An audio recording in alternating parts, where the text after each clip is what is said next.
ओम शांति 22/3/2022। आज की मुरली से मनन चिंतन। आज की मुरली का गीत है हमारे तीर्थ न्यारे हैं। हमारे तीर्थ न्यारे इसलिए हैं क्योंकि हम मन बुद्धि से यात्रा करते हैं और दुनिया वाले अपने शरीर से यात्रा करते हैं, शरीर से तीर्थों पर जाते हैं। हम आत्माएं परम धाम की यात्रा मन बुद्धि से करते हैं, जहाँ से आकर हम आत्माएं इस धरती रंगमंच पर जीव धारण कर अपना अपना पाठ बजाती हैं। इस धरती पर परमात्मा बाप भी पाठ बजाने आते हैं। वह हम पतितों को पावन बनाने आते हैं और इस समय दुनिया में एक भी पावन आत्मा नहीं है और फिर पावन दुनिया में एक भी पतित आत्मा नहीं होती। पतित पावन बाप आकर हमें स्मृति दिलाते हैं कि हम आत्माओं ने इस शरीर द्वारा 84 जन्मों का पाठ पूरा किया है। उसमें आधा समय हम सुख पाते हैं और आधा समय दुख पाते हैं। अभी बहुत दुख है, अभी बहुत आपदाएं आने वाली है। इस समय सब भ्रष्टाचारी हैं क्योंकि अपने पिता की पहचान ना होने के कारण कोई भी मनुष्य का उनके साथ योग नहीं है। आत्मा अपने को भूल गई है। अपने को भूलने के कारण वह अपने पिता परमात्मा को भूल गई है।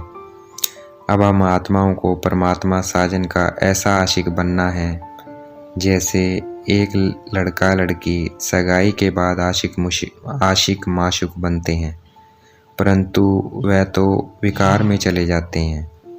और हमें परमात्मा का ऐसा आशिक माशुक बनना है जैसे लैला मजनू थे, जैसे मीरा और कृष्ण थे।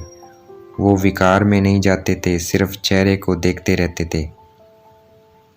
परमात्मा को सब याद करते हैं। उनके आशिक बहुत हैं, परंतु सबका परमात्मा माशुक एक है। भक्त भक्ति करते हैं भगवान से मिलने के लिए, तो भक्त हुए आशिक और भगवान हुआ माशुक। परमात्मा माशुक हम आत्मा बच्चों को कहते हैं। अगर हमें परमात्मा माशुक से मिलना है तो हमें निरंतर उनको याद करना होगा।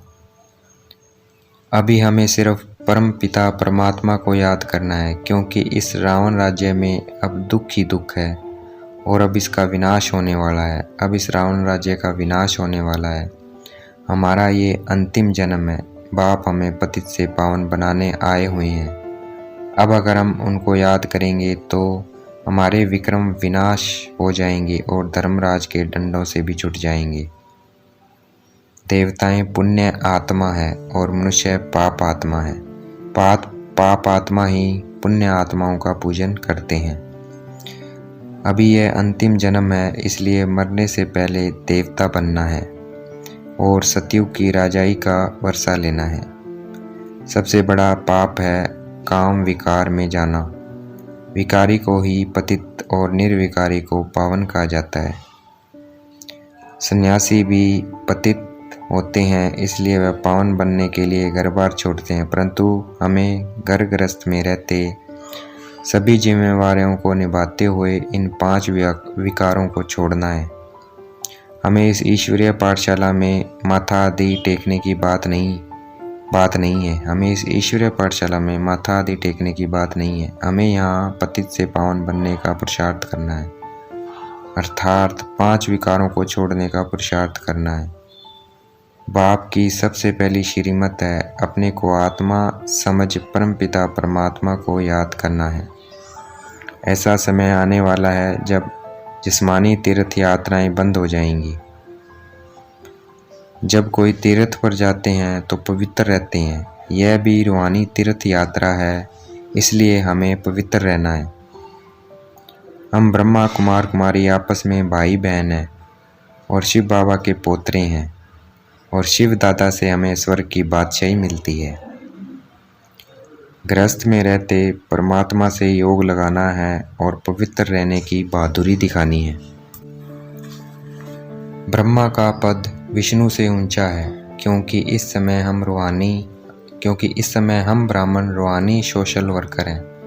हम मनुष्य की रूह को पवित्रता योग का इंजेक्शन लगाते हैं। हम इस भारत को स्वर्ग बनाते हैं, ब्राह्मणी देवता बनते हैं। देवता रूप में हम सेवा नहीं करते, ब्राह्मणी देवता बनते हैं, परंतु जब हम देवता बन जाते हैं तो देवता रूप में हम सेवा नहीं करते, वहाँ हम राज्य करते हैं। शिव शक्ति सेना नरकवासी भारत को स्वर्गवासी बनाती है, इसलिए वंदे मातरम गाया हुआ है। जो 5 विकारों पर जीत पाता है उसे शेरनी कहा जाता है। भारत को स्वर्ग बनाना ये सबसे ऊंची सेवा है, इसलिए शक्तियों के मंदिर बहुत हैं। परमात्मा के बच्चे हम तब बनेंगे जब पवित्र बनेंगे। देवी देवता धर्म वाले पतित बनने के कारण अपने को हिंदू कहलाते हैं। विकार में गिरने से 100 गुना दंड मिलता है। अगर कुछ गलती होती है तो बाप को जरूर बताना है। आज की मुरली का वरदान।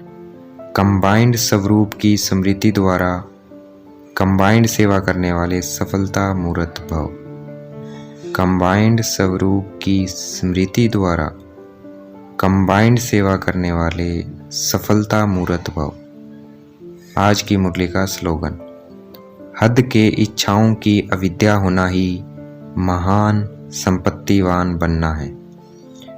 हद की इच्छाओं की अविद्या होना ही महान संपत्तिवान बनना है। अच्छा, ओम शांति। शुक्रिया मीठे बाबा, शुक्रिया।